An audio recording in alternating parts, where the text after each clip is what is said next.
Bonjour à tous et bienvenue dans Se Sentir Bien, le podcast qui est là pour vous aider à devenir votre propre coach. Je suis Esther Taïfé, coach certifiée, et dans ce 128e épisode, on va parler de la neutralité des circonstances. Alors, ça vous paraît peut-être être un sujet, si vous suivez le podcast depuis le début, qu'on a largement abordé, un sujet qui vous paraît peut-être clair dans votre vie, mais j'ai vraiment envie de vous encourager à écouter ce podcast jusqu'au bout parce qu'il m'a été inspiré d'un voyage dont je reviens là actuellement, où en fait j'ai passé une semaine en Toscane avec des clientes, donc avec des coachés, où on a travaillé donc en immersion totale. J'adore faire ça, c'était une première pour moi, je l'avais fait en tant que cliente mais je l'avais pas encore fait en tant que coach et j'ai absolument adoré, donc je sais que j'en referai d'autres, qui était donc une immersion business où en fait on a passé une semaine, 5 jours exactement, 6 jours si on compte l'arrivée et tout, les nuits avant, après, tout ça, et le temps de détente. On a passé 6 jours, donc moi personnellement j'ai passé une semaine parce que j'étais venue un jour en avance, dans une maison en Toscane, à travailler tout ensemble, tous les jours sur l'entrepreneuriat, sur l'entreprise des filles qui étaient venues, donc c'était que des femmes, c'était un concours de circonstances parce qu'il y aurait pu y avoir des hommes, mais il se trouve que dans cette audience, il y a visiblement beaucoup de femmes, beaucoup de badass women, c'est pas pour me déplaire, j'adore cette idée, mais du coup on a parlé ensemble de l'entrepreneuriat, on a été faire du travail sur les valeurs, sur le boulot en lui-même, qu'est-ce qu'on allait vendre, à qui, à combien, de quelle manière, comment on allait faire le marketing, comment on allait vraiment créer le produit en lui-même. Alors il s'agissait pour l'essentiel de service, il y avait aussi 2 artistes qui proposaient plutôt des produits physiques à la vente, mais en tout cas tout était en ligne et c'était absolument passionnant, j'ai adoré faire ça. À la fin de la semaine, j'étais épuisée, épuisée physiquement, mais énergisée émotionnellement, tellement c'est quelque chose qui me nourrit de faire ça. C'est vraiment un truc chouette, ce format en fait, d'être ensemble, parce que tous les temps finalement qui sont des temps morts, entre guillemets, qui sont pas des temps de travail, sont aussi des temps utiles. Les moments où on dîne ensemble, les moments où on prend le petit-déj, les moments où on se détend, où on va au spa, où on va se balader un petit peu dans les alentours, faire des balades, etc. Parce que c'est absolument magnifique. Et je pense que l'endroit où on était, la maison où on était absolument extraordinaire. Et ça aurait été encore plus beau si on l'avait fait en été, mais c'était quand même très agréable déjà. Bref, tous ces moments-là en fait sont super utiles et j'ai trouvé ça génial et notamment l'une des choses sur lesquelles on a coaché qui était extrêmement intéressante, c'était la neutralité des circonstances. On a pas mal coaché sur l'argent, on utilise souvent l'argent notamment dans l'entrepreneuriat comme un point d'entrée, parce que vous le savez, vous l'avez compris je pense, mais en fait toutes les problématiques que vous rencontrez dans votre quotidien, les problématiques d'argent, les problématiques de couple, les problématiques dans votre boulot, dans votre poids, votre relation à la nourriture, peut-être la cigarette, enfin toutes ces problématiques qui sont pour vous un problème dans votre quotidien, en fait c'est juste un point d'entrée vers votre développement personnel. C'est juste une façon d'adresser un problème, de se dire voilà, j'ai ce problème-là, je vais aller me le poser, je vais aller le décortiquer et en fait en faisant ça, si je fais vraiment le boulot, si je suis pas en train de faire semblant, si je suis pas en train de faire un régime au lieu de vraiment me poser les vraies questions, si je suis pas en train de changer de taf comme ça pour en trouver un autre sans vraiment me demander de quoi j'ai besoin et que je suis pas en train de sauter comme ça de mec en mec dans mes relations ou de boulot en boulot ou de régime en régime, mais que je suis vraiment en train de faire le boulot sur moi, en fait je m'aperçois tout le temps que ces problématiques c'est juste un point d'entrée dans mieux se connaître. Et l'un des points d'entrée que je préfère, c'est l'entrepreneuriat et l'argent notamment, parce que c'est des sujets qui vraiment vont chercher loin et c'est très émotionnel, l'argent.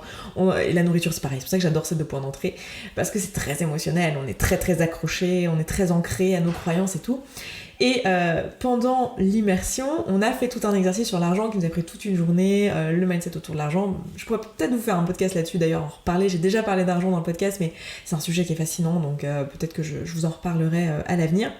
Et dans cet exercice, il y a l'une des coachées qui était là, qui nous a amené une croyance limitante, donc on travaillait sur toutes les croyances qu'on avait autour de l'argent, et l'une des croyances qui était, oui mais si je voyage, donc c'était lié à l'argent, mais je sais plus comment on en est arrivé à ce sujet-là, mais c'était si je voyage, c'est mal, si je voyage pour mon entreprise, c'est mal, parce que ça pollue la planète.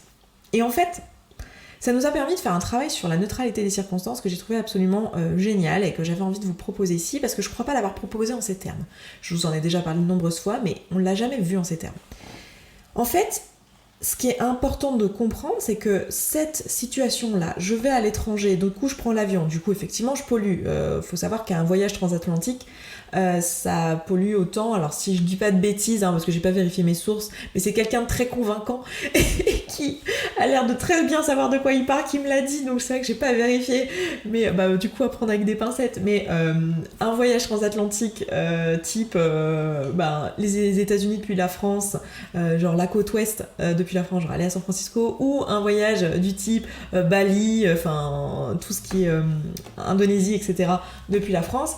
Ça consomme autant d'énergie qu'un Français dans toute son année s'il reste en France et qu'il consomme beaucoup d'eau, beaucoup de chauffage, qu'il mange de la viande et toutes ces choses-là. Donc c'est vrai que ça demande à réfléchir quand on est soi-même sensible on est sensible à la condition humaine, la condition animale et l'état de notre planète. Forcément, on se pose la question, et c'était le cas de ma coachée durant ce séminaire, cette immersion, qui se posait cette question-là. Et c'est une question aussi que je me suis posée pour moi-même, bien sûr. Parce que mon métier m'amène à beaucoup voyager, je suis constamment en déplacement, donc voilà, notamment au moment où j'enregistre ça, je pars à New York, là, et au moment où vous l'écoutez, j'y suis. Donc voilà, c'est vrai qu'on se pose la question quand on fait ce genre de métier, et qu'on commence à être libre, etc. En fait, dans la mesure où les circonstances sont neutres, je vais vous dire quelque chose qui va peut-être vous titiller, c'est normal, attention, c'est le moment où je vous secoue un peu et où ça fait mal. En fait, aller de l'autre côté du monde et polluer à mort en le faisant, c'est neutre. Haha. En fait, j'ai un petit peu biaisé le truc. Faire un voyage transatlantique, c'est neutre. Polluer à mort, ça ne l'est pas, parce que vous entendez bien que dans polluer à mort, il y a déjà des mots qui sont biaisés, donc on est bien sur une pensée et pas sur une circonstance. La circonstance, c'est je prends l'avion pour aller de tel endroit à tel endroit. Mais en fait, c'est neutre. Ça reste neutre. Et on l'oublie, hein, mais en fait, ça reste neutre. Et c'est quelque chose qu'on a tendance à oublier quand on avance, même si on a écouté le podcast, même si on est au fait avec tout ce que je vous ai raconté, et que vous êtes d'accord, et que vous avez compris pourquoi ça marche tout le temps ce que je raconte, et pourquoi c'est juste le fonctionnement de la cognition, etc., etc. Mais on a quand même des moments où on l'oublie, on se dit non, là, partir de l'autre côté de la planète, c'est neutre. Non, on se dit, ça l'est pas. Ok, bon, puisque ça l'est, et que là, on se dit qu'on va tuer 3 ours polaires en y allant, et que quand même, c'est pas bien, ça veut dire qu'il y a un autre système de pensée qui est totalement opposé et qui neutralise cette circonstance. La circonstance, elle est neutre. Donc ça veut dire que, comme la circonstance est neutre, il y a 10 millions de façons de voir la chose qui sont opposées, qui sont différentes, et qui font que le tout est neutre. C'est-à-dire qu'il y a des façons positives de voir les choses, il y a des façons négatives de voir les choses, il y a différentes possibilités ici. Et ça, c'est vrai pour toutes les circonstances. Toutes les circonstances, il y a des choses négatives et positives à voir dans cette circonstance. C'est pour ça que très souvent, vous allez voir votre coach, et moi la première quand je vous coach, vous dire, par exemple, si vous m'amenez une circonstance très très grave et horrible pour vous, par exemple mon père est mort, et que vous êtes en train de ressasser le passé de votre père est mort, je vais avoir tendance à vous poser la question, mais c'est quoi le cadeau ici ? C'est quoi la chose positive ? Qu'est-ce que ça t'a permis de faire ? Quelle est la raison pour laquelle c'est génial que ton père soit mort ? Souvent vous allez me dire, oula, bon, évidemment quand je vous pose cette question, vous êtes prêt psychologiquement, il n'y a pas de travail psy à faire, évidemment, vous êtes coachable sur la thématique. Mais je le dis pour les psys qui écoutent ça et qui se diraient, oulala, oulala, oulala. Non, on parle à des personnes évidemment qui ont fait leur deuil et qui ont fini de travailler sur la mort de leur père si on fait ça. Quand on est dans cette situation où on amène la personne vers la gratitude, en fait, on est en train en coaching de lui dire, mais regarde, il y a d'autres façons de voir les choses. Là, tu décides de croire que ton père est mort, c'est un truc horrible, terrible, qui t'a enlevé plein de choses dans ta vie, et que tu vois pas le positif là-dedans. Quand je te demande, mais qu'est-ce qu'il y a de bien dans cette situation, tu me diras, non, il y a rien de bien, et même on résiste, et on est là, non, ça peut pas être bien. En fait, il y a forcément des choses bien, puisque c'est neutre, en fait. La mort de ton père, même si on n'a pas envie de l'entendre, hein, on n'a pas envie, parce que nous, on est attachés en tant qu'être humain, c'est normal, c'est notre ego d'être humain, notre ego au sens premier du terme, c'est-à-dire la partie de nous qui veut nous garder en vie, qui nous dit non, c'est pas possible, ça peut pas être neutre. Mais en fait, si, ça l'est. Ça l'est. À l'échelle de l'univers, on s'en fout, en fait, hein, que ton père soit mort. Le mien, ici, en l'occurrence d'ailleurs, puisque je fais partie de ces gens-là. Enfin, je sais pas si mon père est mort, mais très probablement, j'ai pas connu mon père. Donc, cette circonstance est neutre. D'accord ? En soi, à l'échelle de l'univers, on s'en fiche de savoir si ton père est vivant, ton père est mort, ça n'apporte rien, ça n'enlève rien, c'est neutre en fait. Ça ne l'est pas à partir du moment où ça passe par le biais de ton cerveau, parce que toi tu es un être humain, nous sommes des êtres humains, et que en tant qu'être humain, ce qui nous définit en tant qu'être humain, c'est cette capacité à discerner le bien du mal, cette capacité à avoir des valeurs morales en fait. Donc en fait c'est tout à fait moral que de dire c'est pas bien que mon père soit mort. Et de la même manière, pour en revenir à mon exemple de la planète, elle aussi, la planète, elle en a rien à secouer hein, de savoir si oui ou non, on est, on est en train de la détruire ou pas. Et je suis en train de me rendre compte que je vous ai peut-être déjà parlé de cet exemple lorsque je vous ai parlé de culpabilité, de sortir de la culpabilité dans l'épisode 126, puisque j'étais en pleine immersion au moment où je l'ai enregistré, et justement on venait d'avoir cette situation qui m'était remontée par une des coachées que je trouvais géniale. Donc, en fait, si la circonstance est neutre, en toutes circonstances, les circonstances sont toujours neutres, ça veut dire qu'il y a forcément un pendant positif quand je vois les choses négativement. Mais aussi l'inverse, il y a forcément un pendant positif quand je vois les choses négativement. Et ici, dans mon exemple, je peux me poser la question, tiens, quelle personne je serais si mon père n'était pas mort ? Qu'est-ce que je suis devenue grâce à la mort de mon père ? Qu'est-ce que ça m'a apporté ? Qu'est-ce que ça m'a permis de comprendre ? Sur quels aspects de mon développement personnel je suis allée plus vite ? Sur quels aspects je suis devenue plus empathique envers les autres ? Comment du coup ça a changé mes comportements avec les autres ? Comment ça a changé ma paix d'esprit avec mes proches ? Comment ça a changé mes comportements dans mon boulot ? Peut-être que du coup ça m'a donné un électrochoc et que depuis je vois plus le boulot de la même manière et que je me dis mon père il s'est tué à la tâche et du coup moi je veux pas faire la même chose et du coup je m'interroge plus sur mes vrais besoins. Voilà. Je vais essayer de parler plus doucement parce que vous allez me dire que je parle trop vite. Et vous auriez raison. Ok ? Qu'est-ce que ça a changé chez moi et qu'est-ce que ça m'a permis de faire ? Et là, je vais pouvoir balancer et neutraliser. En fait, j'appelle ça neutraliser l'émotion désagréable. Parce que quand on a une émotion désagréable, c'est qu'on a toujours une impression finalement qu'il y a une non-neutralité. Mais c'est pas vrai. C'est neutre. D'accord ? De la même manière, ici, dans l'exemple du voyage, je pouvais demander à ma coachée, mais tiens, si tu fais ce voyage, ok, tu vas tuer 3 ours polaires, on s'entend, c'est une façon de parler, tu vas polluer beaucoup, ok, très bien. En quoi ça, c'est neutre, en fait ? Qu'est-ce qu'il y a d'autre qui balance ça qui est neutre ? Quel est le bénéfice de partir, en fait ? Pourquoi, si tu pars, c'est une bonne chose ? Qu'est-ce que ça apporte ? Ça va apporter plein de choses, ça va apporter que dans ton business tu vas peut-être faire un bond, que du coup tu vas contribuer davantage, que du coup tu vas grandir en tant que personne, que du coup tu vas revenir avec une expérience, que tu vas rencontrer des personnes dans ton business qui vont finalement être importantes et qu'après tu vas faire des collaborations et que ça va impacter beaucoup plus de gens. Il y a plein de choses positives qui peuvent se passer de ce voyage. Peut-être aussi que tu vas revenir tout simplement plus détendu, plus reposé, que tu vas avoir l'impression d'être accompli, que ça va nourrir une autre de tes valeurs. Peut-être que toi, tu as un besoin de découverte qui est extrêmement important, ça va nourrir cette valeur-là, et du coup, tu vas te sentir plus aligné. Et si t'es plus aligné, du coup, t'es plus présente pour tes proches, t'es plus empathique, t'es plus présente dans ton boulot, t'es meilleur dans ton travail. D'accord ? Il y a certainement d'autres désavantages aussi à voyager. Dans le voyage, il y a aussi le fait que du coup tu vas être fatigué, du coup ça va être du temps où tu vas pas être avec ta famille, ça va être de l'argent qui va être dépensé. Il y a plein de choses aussi négatives. Donc ce sera intéressant de tout balancer et de se dire ah ok, en fait, c'est neutre. Et si je ne le vois pas, quelle que soit la circonstance, c'est vraiment un exercice que je vous encourage à faire dans votre quotidien. S'il y a des choses qui sont une charge émotionnelle pour vous, d'aller regarder en quoi en fait c'est neutre et de neutraliser ça. Et si vous n'y arrivez pas, de vous dire il manque quelque chose, forcément la circonstance elle est neutre par définition. Donc si moi je le vois pas neutre, c'est que j'ai un biais de mon cerveau, c'est que mon cerveau a décidé de voir que le négatif, mais il y a forcément un pendant positif. Et si je vois que le positif, il y a forcément un pendant négatif, et d'aller neutraliser ça. Et donc ça veut dire que toutes les circonstances sont neutres. Et là vous me direz peut-être, et vous auriez raison, que du coup ça veut dire qu'on peut justifier tous les comportements, parce que tout peut être neutre. Donc on peut justifier les meurtres, on peut justifier l'Holocauste, on peut justifier, les grosses entreprises qui déversent énormément de déchets dans la nature, on peut justifier de l'argent qui est mis et extrait de l'économie mondiale pour être mis dans des actions qui du coup appauvrissent l'ensemble du système et nanana. Oui, en fait tout est neutre. Oui. Je confirme, on peut justifier tout ça. Et tout est neutre. Mais vous êtes bien d'accord que dans votre quotidien, quand vous allez faire des choix, quand vous allez vous orienter vers quelque chose ou quelque chose d'autre dans votre vie, vos choix ils vont être biaisés. Vous allez le faire en ayant, en ayant une conscience, en ayant des valeurs en fait qui vont vous influencer. Donc c'est pas parce que la circonstance est neutre que vous êtes obligé de vous dire que c'est pas grave et que c'est ok. C'est vous qui décidez à la fin. Mais ce qui est factuel, en revanche, c'est que c'est neutre.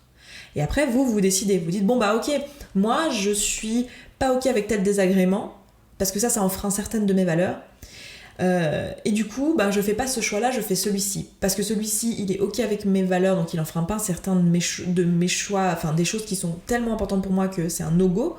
Mais par contre, il nourrit certaines de mes autres valeurs. Et puis, il y aura des fois où, en fait, vous allez devoir faire des choix, et ici c'était le cas de ma cliente dans la situation où en fait elle était en train de se dire est-ce que je pars en voyage business ou pas, en fait il y a certaines valeurs qui sont enfreintes par ça, donc notamment des valeurs liées à l'écologie, mais il y a certaines valeurs qui sont nourries par ça, notamment des valeurs de croissance et de contribution.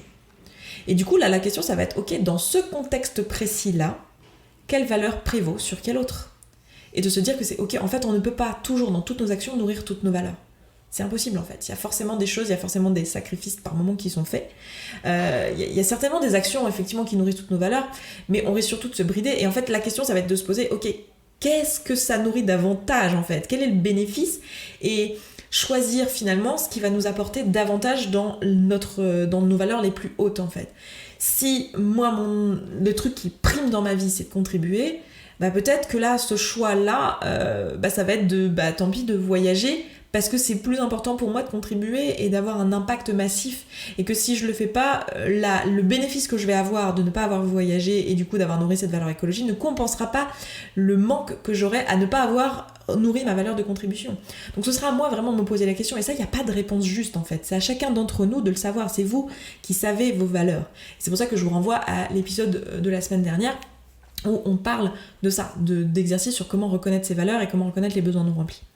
Donc ça va vraiment être important pour nous de comprendre la neutralité des circonstances et de l'appliquer dans notre vie pour ensuite décider sur cette base-là, en ayant tout à fait conscience que moi je fais ce choix, mais c'est pas bien en soi, le bien et le mal en soi n'existent pas, c'est pas bien en soi, c'est juste moi j'ai décidé dans mon système de valeurs, je juge ça bien parce que mes valeurs c'est celle-ci et c'est celle-ci que je trouve belle, mais le voisin il fait peut-être pas le même choix et ça veut pas dire que c'est une mauvaise personne en fait, c'est juste une personne qui est potentiellement alignée avec ses valeurs à elle qui sont différentes de moi. Et ça, c'est quelque chose de difficile à comprendre, je pense, pour beaucoup d'entre nous. On a du mal avec ça, parce qu'on dit, en fait, il y a des mauvaises personnes, il y a des bonnes personnes. Et en fait, non.